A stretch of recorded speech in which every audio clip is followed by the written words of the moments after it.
What's up, everybody? It's your boy John Garrett's back with another video. This video is just going to be simple. It's going to be 10 reasons Christianity can make you a better person. And I worded it that way on purpose because Christianity is one of them things, just like a lot of other things, is like they don't make you. You know what I mean? They don't make you nothing. You can get more fit if you exercise more, if you follow a strict program, if you're more disciplined and stuff like that. Christianity is just like a lot of those other things: diet, exercise, etc. Sorry about my camera. Um, it's one of those things that you get what you put in. So here are 10 reasons why they can make you a better person if you practice them 100%. So number one is meaning. Feeling like you're created by something with a purpose in mind is very motivating for many reasons. If you feel like you have a meaning, then you start a quest to figure it out, and that can lead to a lot of different productive outcomes. Christianity states that you were created in your mother's womb to serve a purpose of God's will, which in Christianity, God is an all good being. So serving an all good being would lead to you essentially biasing your actions to become better, more so than something worse.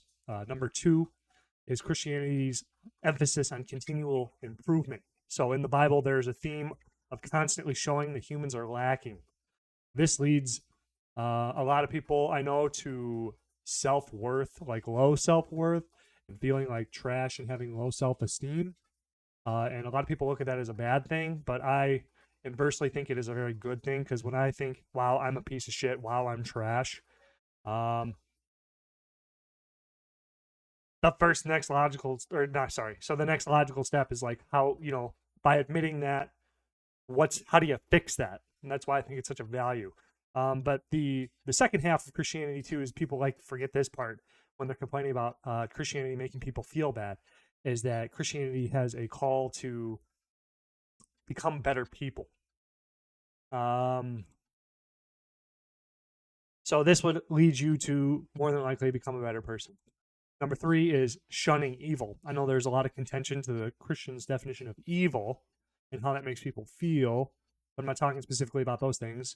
But I feel confident that 99.98% of what Christian values as evil, everyone would agree on. So, despite how the three or four things that people have problems with, I'm just saying, like, the evilness of the Bible and shunning that would more than likely lead you to become a better person. That's my claim there. So, number four reason that Christianity can make you a better person is the existence of the Bible as its holy text. The Bible has been developed over a long period of time and is filled with an infinite nuance and wisdom in the form of commentaries and historical accounts of everything human. The good, the bad, and the ugly. It's there for us to mine for daily advice on how to become better people. So in my opinion, the Bible is the number one greatest piece of technology ever created. So then that brings me to number five, and that's Jesus's call out to thought crimes, for lack of a better term. When Jesus is teaching in his ministry, I believe it's the Sermon on the Mount, he one-ups the Jew leaders, the early Jew leaders, I don't remember their names off the top of my head, with a new level of morality. I'm just going to call it thought crimes. Sorry, my throat, something's going on. I've been sick for a while, and everybody in my house has been too, so please forgive me, bear with me. That and my camera, so I'm sorry. So thought crimes. He says if you lustfully look at a woman, then you've already committed adultery in his eyes. You've already indulged in sexual immorality. If you've lust, in your heart. So if you are angry with another person, this is another thought crime he describes. If you're angry with another person, you have pretty much killed them in God's eyes. It's just like a one-party crime instead of a two-party crime. But if you have unforgiveness, then the Lord will not forgive you. These are all challenges to be a good person outside. Sorry, let me say that again. Excuse me. This challenges you to not only be a good person on the outside or in general society, but at every moment in your mind. What would make a person better than a constant war with immorality at all times of the day? All moments of the day, sorry. I should probably shoot this back, but I don't give a fuck. Anyway. God, my camera's lagging like a motherfucker, too. Whatever. So number 6, Jesus' example of washing other people's feet. Jesus claims to be the highest being, God. And then in the next breath, washes his students' feet like a little pussy bitch. Okay. So at least that's how I imagine it looks to the people like Andrew Tate, aka mainstream society. A lot of people would look at that as not being really cool. He also says things like, to be first, you have to be last, and some other stuff. These statements and the example set by Jesus shows that to become the best person you can ever be, you must become the best servant you can, because Jesus claims to be God, and then sets that example for his followers to follow, because that's why he came down. One of the reasons why he came down as a man was to set an example for men on how to behave, how to act, the perfect example for all of us to strive to be. So to become the best person you ever can be, you must become the best servant you can. Challenging people to fight against selfishness and become more and more selfless, which makes you, in the public eyes, from the secular point of view, from a general point of view, from just all peoples, a better person. Number 7, fruits of the Spirit. A major tenet of the Christian faith is allowing the Holy Spirit to work through you. In further submission to God and his will, your body, aka the temple is your body is a building that hosts spirits from the perspective of the Bible, okay? So that's why they call the body the temple. It's because, you build it up, and if you maintain its construction in a way, it allows certain spirits to exist inside of you. So a little tangent here. So that's why we have our own spirit. That's what you could say is your consciousness, from my best interpretation of all the texts and just life. Our body is a building, like a house, that hosts a consciousness, us, but also other conscience. You could say, well, I'm word salad here, but at least the other spirit. So from the Christian perspective, I can speak confidently. Your body also is a host of other spirits. So like bad spirits would be like sinful tendencies, stuff like that, temptations that pop up in your head that you make a decision whether to indulge into or not.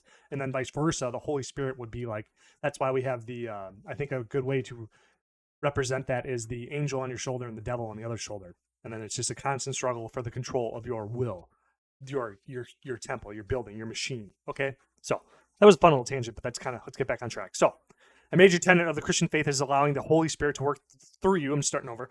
In further submission to God and his will, your body, the temple, allows the Holy Spirit to live and reside in you. In doing this, you are focusing and channeling things called the fruits of the Spirit, which act as a measurement of your work to see how much better of a person you are becoming. Okay, so that's a core principle of Christianity. One of them, I believe, at least for my Christian faith walk, studying, whatever. That's kind of what I gathered from the entire point of the fruit of the Spirit. You measure how the fruit of the Spirit is doing by how much love, peace, joy, long-suffering, patience, kindness, goodness, faithfulness, gentleness, and self-control. And there's no number. You could put numbers to it, but you can slide am I more good today? Am I more patient today? Am I better at long-suffering? Is there more love? Is there more joy? Is there more kindness? Is there more gentleness, et cetera, et cetera, et cetera? Am I becoming more of this or less of it? And that would obviously be a very good set of measurement tools which exist in Christianity that would make you a better person. So then number 8 are rituals. Christianity has a lot of emphasis on rituals. The entire book of Jubilee, if you have the Ethiopian Bible and I think Russian Orthodox, I believe, they have Jubilee, which is an entire book of cycles, all the festivals and stuff like that. Anyway, I think so.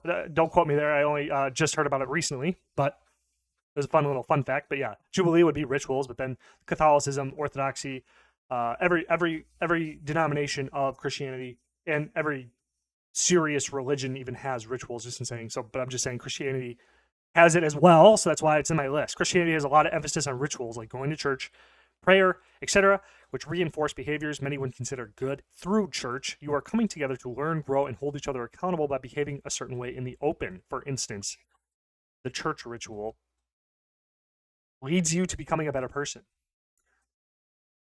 the more you invest into it, okay? That's a reoccurring emphasis I want to just keep reiterating. So anyway, number 9 is confession of sins. So confessing to sin, that's a word I feel like a lot of people have a problem with. Sin is an act against God, so an act against good, going against goodness. would be the first step in fixing a problem. Or you could just say like God's will, okay? Because God, whatever. I mean, this opens up a big can of worms, and I think a lot of people, even if anybody watches this one, I can already sense my spidey senses are tingling, that this one would cause a lot of more conversations to open up, / poop slinging, / ad hom, / a bunch of other crap. So anyway, I just want to try to stuff that back down, but let's just run with it. Confessing to sin or acts against God would be acting against good. And then that is a good first step in fixing a problem, is confessing. This would be admitting there is one problem in the first place, and it puts you into a sense of humility, and it forces you to confront the action in your mind. You know what I mean? Like, you can't just stuff it down. If you say, hey, I'm sorry, I have sinned. Like, let's say, for example, I stole something. The person catches me, and then I don't admit I stole anything. Then you don't have to fix nothing because you're never admitting to the problem.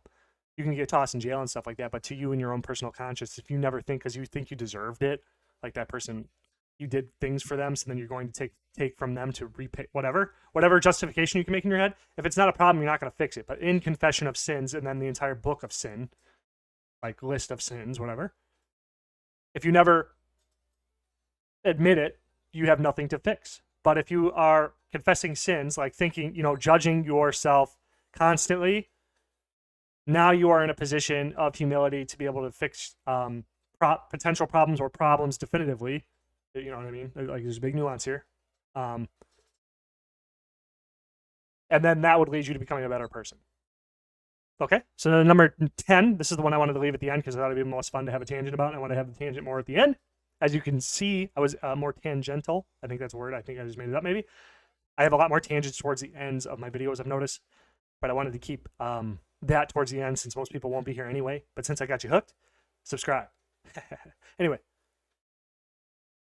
Number 10 is desire to go to heaven. So this is where most of the most common criticisms against Christianity comes in. You're only acting a certain way to get something out of it. If you're only being a good person to go to heaven, you're not actually a good person, et cetera, et cetera, et cetera. There's many ways that message is conveyed. But I think people who say that are silly gooses. And I want to talk about it more in a lot of other videos, maybe specifically. I don't want to go too far into it, but let's just say on many levels, it is a stupid argument. Just leave it at that. And my main thing to counter that is if it gets you to be a better person, who gives a shit? You know what I mean? Like if you're in an economic system where you get paid more to be a better person, so a bunch of people start acting better, and then they get paid in like consequence of that, but then everybody else wins too, who gives a shit?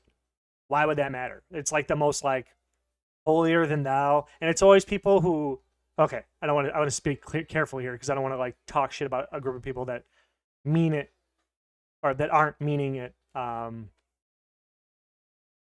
Whatever. What is it? I just want to reword it more carefully. People who believe that, or people who are saying that, come off to me